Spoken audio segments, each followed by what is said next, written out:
Good evening, नमस्कार। आप सबका स्वागत है बियॉन्ड द हेडलाइंस में, जहां हम बात करते हैं खबरों से हटकर और खबरों के तह तक जाकर। कल हमने बियॉन्ड द हेडलाइंस शो नहीं चलाया था। कारण यह था कि कल एक बड़ी हेडलाइन जम्मू में थी और हमने आपको स्पेशल कार्यक्रम उसी पे दिखाया था। आज हम वापिस आए हैं आपके लिए सुर्खियों के साथ साथ खबरें लेकर। तो सबसे पहले आज की खास सुर्खियां क्या हैं उस पर बात कर लेते हैं। राजौरी में रहस्यमयी बीमारी का आतंक जारी, 3 और बच्चे बीमार पड़े, सरकार ने भी कमर कसी। बधाल गांव में धारा 163 लागू की, पूरे गांव को कैंटोनमेंट घोषित किया। कटारू हत्याकांड में पुलिस ने जांच की तेज, 4 से 5 संदिग्ध दबोचे। पोस्टमार्टम के बाद शव परिवार को सौंपा। परिवार ने लगाए आरोप कि उनका बेटा नहीं था गैंगस्टर। पुलिस रच रही नई कहानी। उमर अब्दुल्ला सरकार के आज 100 दिन पूरे। 100 दिन की उपलब्धियों पर फिलहाल सरकार ने नहीं जारी की कोई भी प्रेस रिपोर्ट। कांग्रेस उमर अब्दुल्ला सरकार को डिक्टेट ना करे, ऐसा बयान है नेशनल कॉन्फ्रेंस के अध्यक्ष फारूक अब्दुल्ला। और इल्तिजा मुफ्ती ने पुलिस भर्ती पर उठाए सवाल।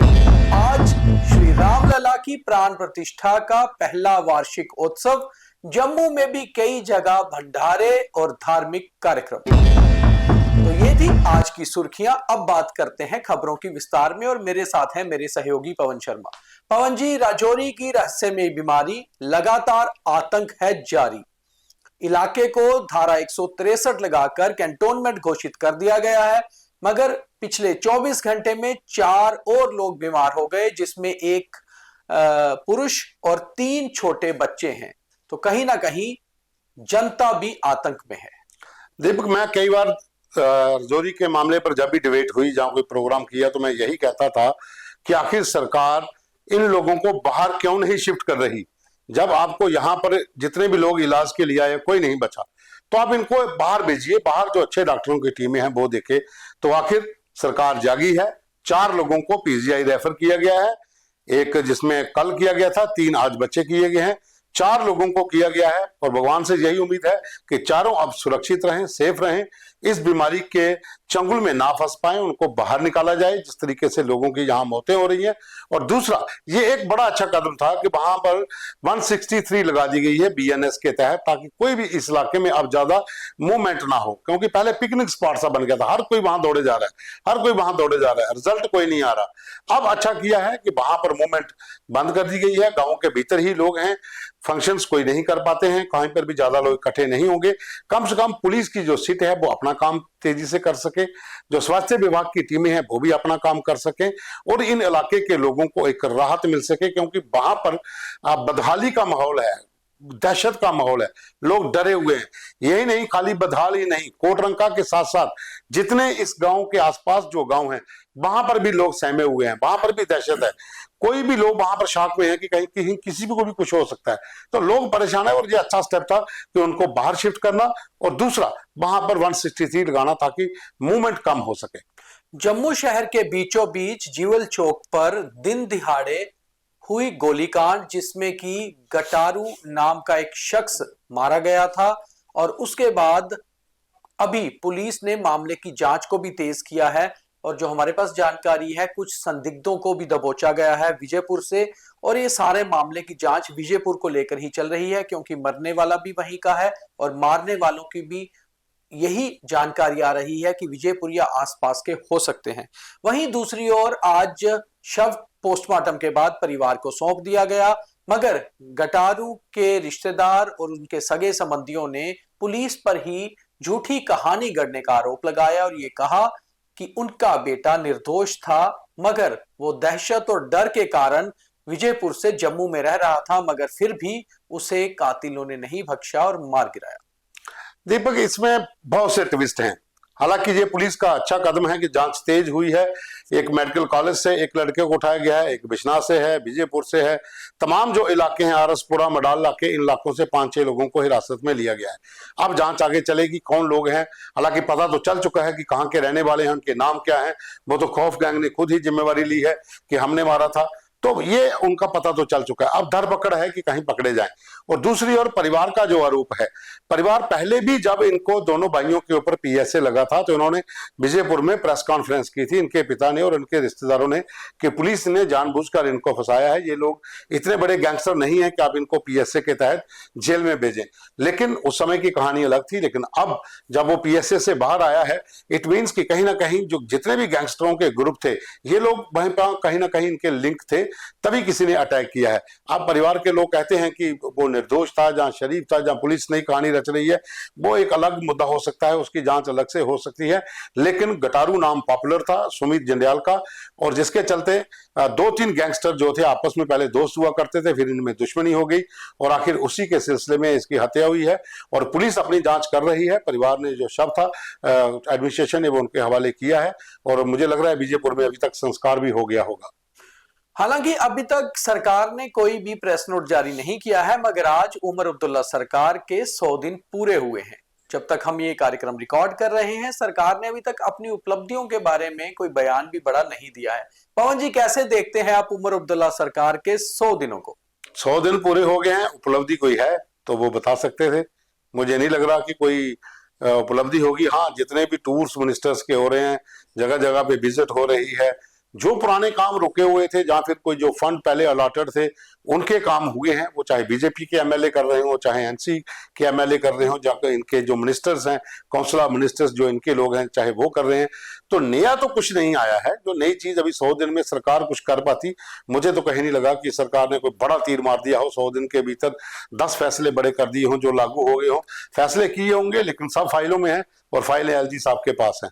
अब घूम के आनी है, कब अप्रूव होती है कब नहीं होती वो अलग मुद्दा है। लेकिन अभी तक मुझे नहीं लग रहा कि 100 दिन के अंदर कोई बड़ी उपलब्धि हुई। तो चलिए, कुछ खास काम हुआ या नहीं, मगर सरकार ने 100 दिन तो किए पूरे। अब अगले 100 दिन के क्या प्लानिंग होगी ये भी जरा देखना होगा। वहीं दूसरी ओर उमर अब्दुल्ला की लगातार तल्खी भरे बयान तो कांग्रेस को लेकर आ रहे थे, मगर डॉक्टर फारूक अब्दुल्ला खामोश थे। आज डॉक्टर फारूक अब्दुल्ला ने पहली बार कांग्रेस पर कटाक्ष किया, जो कि उनके अलायंस पार्टनर है। उन्होंने कहा कांग्रेस उमर सरकार को डिक्टेट ना करे। ये उमर अब्दुल्ला का बड़ा बयान माना जा सकता है, और कहीं ना कहीं लग रहा है कि इंडिया अलायंस से नेशनल कॉन्फ्रेंस कुछ दूर होती जा रही है। ये दूरियां बढ़ती जा रही हैं, नजदीकियां कहीं और जा रही हैं। संकेत वही दिख रहे हैं कि स्टेटहुड अगर लेनी है तो सेंटर के साथ चलना पड़ेगा। और जिस तरह की तल्खी पिछले 1-1.5 महीने के भीतर कांग्रेस और एनसी के बीच हुई है, और मुझे लग रहा है कि कहीं अलायंस इनका यहाँ पर टूट जाएगा, और उसके बाद हो सकता है कि नई सरकार दोबारा से गठन हो। ऐसा अंदेशा है, हम कंफर्म नहीं कर सकते। लेकिन जो बयानबाजियां हो रही हैं, जिस तरह से उमर साहब ने भी कांग्रेस को घेरा, अब डॉक्टर फारूक ने भी एक बड़ा बयान दे दिया है, तो कहीं ना कहीं कुछ पक रहा है, और उसकी जो स्मेल है वो बाहर आना शुरू हो गई है। और लगता है कि आने वाले कुछ ही दिनों में कुछ और भी रिजल्ट आ सकता है। अपना पहला चुनाव हारने के बाद युवा नेत्री इल्तिजा मुफ्ती लगातार सुर्खियों में बने रहने के लिए सोशल मीडिया पर कुछ ना कुछ डालती रहती हैं, और कभी ना कभी सरकार के ऊपर उंगली उठाती रहती हैं।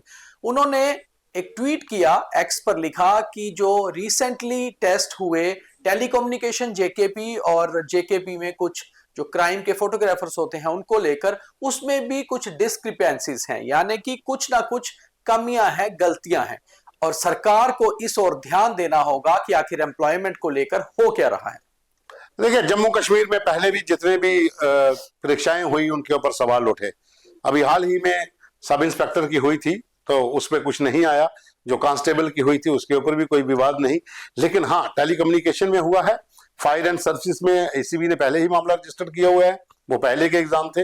लेकिन अब जो टेलीकम्युनिकेशन में पुलिस डिपार्टमेंट के भर्तियां हुई, जो रिटर्न हुआ उसमें, और साथ ही जो क्राइम में फोटोग्राफर है उनके, क्योंकि कुछ लड़कों का जो आरोप था कि जो लड़के सामान्य कांस्टेबल टेस्ट में 0 पर रहे, जहां बिल्कुल लो लेवल पे रहे, जिनके नंबर ही नहीं आए, वो लोग इतना टेक्निकल पेपर कैसे नंबर ग्रेड में आ सकते हैं, टॉप कैसे कर सकते हैं? सवाल तो है। क्योंकि अगर एक सामान्य कांस्टेबल के पेपर में आपको 10 नंबर नहीं मिलते 100 में से, और आप टेलीकम्युनिकेशन जहां पर बिल्कुल टेक्निक का काम है, और क्राइम फोटोग्राफर के लिए भी आपके पास नॉलेज होनी चाहिए। उस एग्जाम में आप 90 तक पहुंच जाते हो, 80 तक पहुंच जाते हो, तो कहीं ना कहीं संदेह होगा। तो ये बच्चों ने भी सवाल उठाए थे। उसके बाद महबूबा मुफ्ती की जो बेटी है, उन्होंने एक्स के ऊपर डाला है और सरकार पर ये सवाल किया है कि आप इसकी पारदर्शिता से जांच करें कि आखिर ऐसा क्यों हुआ है। ठीक है, सियासत अपनी जगह पर है, लेकिन मुद्दा सही है कि जिन बच्चों ने ये आरोप लगाया था, भाई जिन लोगों को आता ही कुछ नहीं, वो वहां फेल हो गए और यहाँ पर वो टॉप कैसे कर गए, तो इसकी जांच तो होनी चाहिए।